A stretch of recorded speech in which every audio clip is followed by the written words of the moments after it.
In the musical world, he is one of the best, and he's from right here in Mississippi, and talks about the fact that he's a proud Mississippian every day, and everything he does revolves around what all of that has done. So it's just a fun day, a lot of stuff going on. We're excited about it, getting ready to kick off. I'm a native, grew up in a small town called Shabuta over in East Mississippi, and maybe it's just something about the dirt or something about the attitude, but Mississippians are great storytellers. And today we have one of the best in Mac McAnally, who's going to join us to talk about how he came to be the storyteller that he is through music. He grew up in Belmont, Mississippi. He's an accomplished singer, songwriter, musician. He began playing professionally at the age of 13, released his first album at the age of 19 in 1977, and ever since then has been claiming critical acclaim. In fact, he's played with so many artists: Kenny Chesney, George Strait, Reba McEntire, Billy Joel. The list goes on and on and on. In fact, it's been said it might be easier just to figure out who Mac hasn't played with. He's a member of the Coral Reefer Band with Jimmy Buffett. He is an 8-time CMA Musician of the Year winner, and he's been inducted into Nashville Songwriter Hall of Fame. Would you please join me in welcoming Mac McAnally?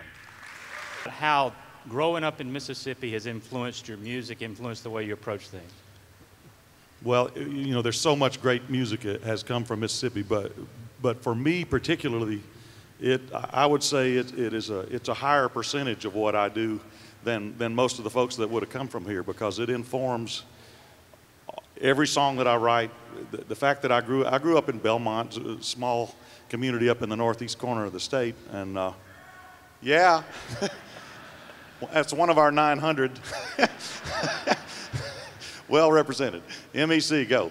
But when you grow up in a small town, you sort of get a sense of how everybody needs everybody else. You need to show respect to everybody. You need to do your best. You need to stand up straight, like my parents told me to do. And we all benefit one another, and that's informed every aspect of my life. But it has a lot to do with the songs that I write. It has everything to do with the way that I try to carry myself around the world. And I didn't know that the rest of the world knew as much about Mississippi as they do. But I just came.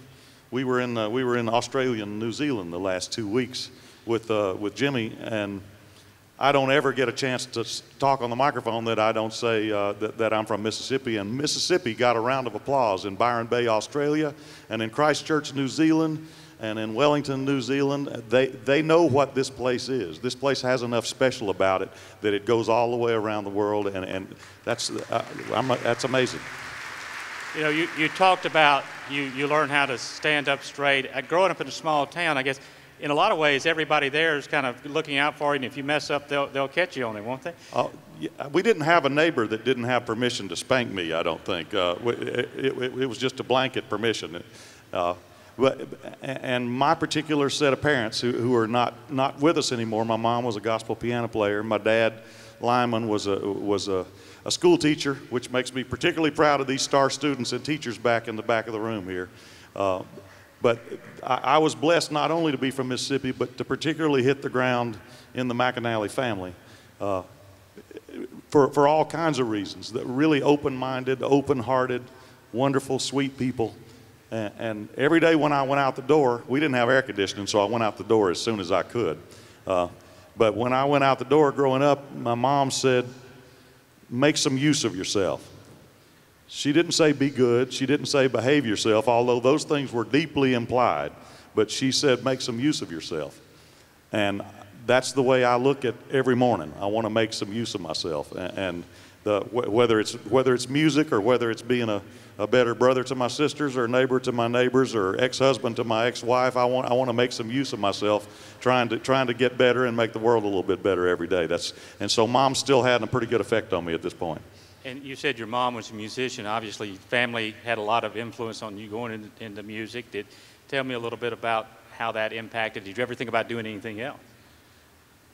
I'm probably one of the only musicians that is what his parents wanted him to be. My mom played piano in church, and we grew up in church, and And the way we entertained ourselves, we were very late to the television world. We were late to buy a TV, and we played music in the house. That's how we entertained ourselves 2-3 nights a week. My mom would play piano, and people would bring mandolins and dulcimers and saxophones. It didn't have to work together. Just whatever anybody had, they would bring to our house, and we would open up the hymnals and sing gospel music, and that's how we entertained ourselves. And that goes back as far, probably further than I can actually remember, but it's informed and enriched every day of my life. And for those of you musically inclined in the room, Mississippi is as good of a place as you can be from in the world to have an interest in the arts. And Ben and Aaron are an example of that as well. But whether it be film or literature, this dirt that we grew up in is an advantage. And be proud of that and run with it. Make the world better with it. One of your first collaborations with another Mississippian, Jimmy Buffett, was on his Coconut Telegraph. You had a song that you had written. It's called It's My Job. It's one of my personal favorites because of what the song says. Always do your best. Be better than the best. What was the inspiration behind It's My Job? Well, you know, you can figure out things all kinds of different ways. Physics has a lot to do with me because I'm not especially bright. But I took a job in the middle of July working on Highway 25 in North Mississippi. We were putting down asphalt, widening the road. And my first day on the job was my birthday, July the 15th. I did not know that asphalt has to be 360 degrees to put it down.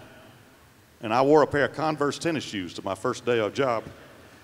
And they melted off my feet before lunch of the first day. The foreman had to carry me and buy a $6 pair of Brogans at the dollar store in Belmont. And I determined that day that perhaps asphalt was not my calling as a career.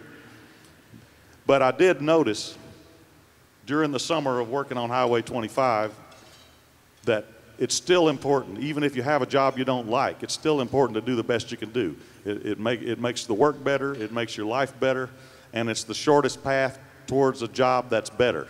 And I've got my favorite job in the world now, so the song has played out well for me, but doing your best makes everything better, and this song reminds me of that. I put it on one of my little unintentional collector's item albums back in 1980, and a few thousand of my friends and family bought it and were deeply moved by the message in the song, and one of those friends was Jimmy Buffett, as you mentioned, Scott. And he put it on one of his albums, and 750,000 of his friends and family bought that and were deeply moved by the message in the song. But you would think I'd be content with that, but actually, no, I'm not content. I just keep on going around playing at one convention center at a time until, you know, trying to get Protestants and Catholics and Republicans and Democrats to all sort of hold hands and sing it like a We Are the World sort of deal about it's my job. Artistic license sometimes needs to be revoked. I had an uncle that had a brick house, and he ended up being a millionaire in the song. But you know, a brick house related as wealthy in Belmont. In Belmont. Yeah. Well, you said that, you know, Jimmy Buffett recorded the song, and then it kind of began a really long partnership, business partnership that the two of y'all have. Talk a little bit about that and why it's so important, two Mississippians working together. Well, I grew up, we were farm people, and we were raised not to call attention to ourselves. Like, that's not a character trait to call attention to yourself. And so it's somewhat ironic that I've ended up having to work in show business for 40-something years since then, where your sole job is to try to call attention to yourself. And I just don't have that in me. I'm not blessed with that gene of the ambition of somebody, hey, look at me. I'm not able to say that. And Mr. Buffett, by his own admission, he says, I am from the fun end of the state. And whereas Mac is from the buckle of the Bible Belt up there in the northeast corner. But when I started, I put my little first record out, and someone sent Jimmy a copy and said, here's this kid from Mississippi who's a storyteller, songwriter like you. What do you think? And Jimmy wrote me a little note and said, we're going to be friends, and we're going to sing together and make music together, and I'm going to sing some of your songs, and we're going to be pals. And you don't ever know who means what they say in any part of life. But the fact that we come from Mississippi means there's a better chance that somebody means what they say. When they shake your hand and tell you something, there's a pretty good chance that's what they mean. And it meant a lot to me that somebody else from Mississippi liked what I did and said those things.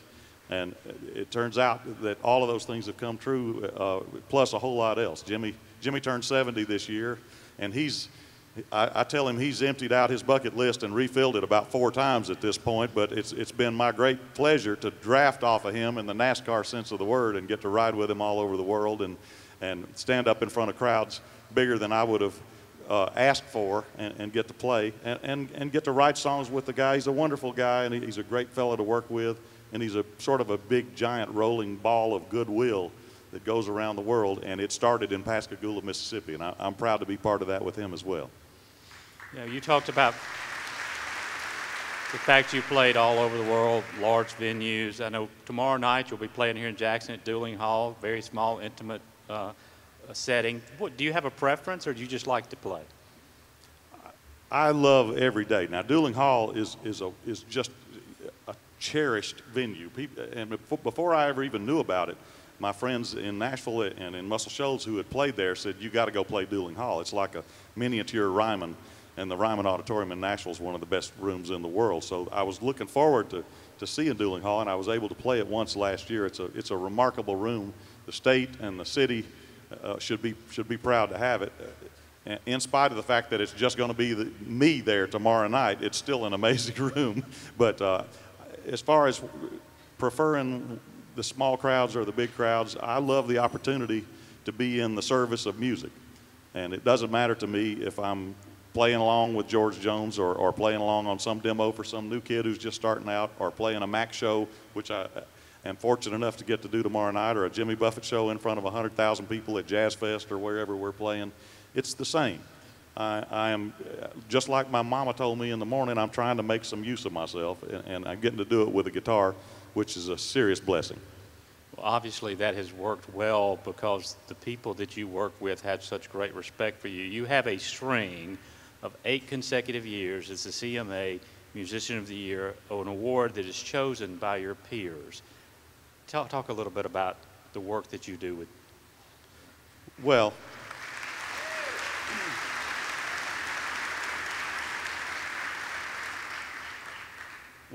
I have to say at the outset, there is no way on earth I deserve 8 of those awards. I told my sisters, even in talking about this award, this honor that you folks are bestowing me this week, I'm probably an overinflated tire at this point. But I do have to say that it's the people who do the same work that I do that vote on that particular award at the CMAs. And the reason that my dad got me a guitar was because of Chet Atkins. Chet Atkins was a big hero of my dad. And Chet won this award 9 times. And I've now won it 8. And Chet he took me under his wing and was a great mentor to me. Chet's one of my heroes and was clearly one of my dad's heroes. So the fact that I get to be in the same record book or phone book, for that matter, as Chet Atkins is a great honor for me. I don't understand all of that honor, but I am truly grateful, and I am truly honored to even have one of them. I'm not usually speechless, but about that particular thing, I am. That's an amazing thing. I'm grateful to the CMAs. Well, listen, it is wonderful to have you with us today. We really appreciate it. Would you sing one more song for us? That would probably be better than me talking anymore. My response to my sister was, I'm probably feeling like an overinflated tire. I feel like I've been given more credit than I deserve, but I am truly honored to be asked to come down and represent my state in front of my state. It's an amazing thing. Tell us about being an ambassador for Mississippi all over the world. Well, I can't help it. You know, I love where I come from. Where I come from is so integral to how I do what I do. I just can't, anytime I get on a microphone, I have to say that I'm from Mississippi, and I've always done it, and I will always do it. Your reaction to what you've seen and heard here today? it makes me not just proud to be from Mississippi, but proud for the future of Mississippi, to see these star students and to see how many people are interested in passing the baton and making the state improve and improve and improve, and making use of what's already so good about it and making better what needs to be better. I'm just proud to be a little part of that.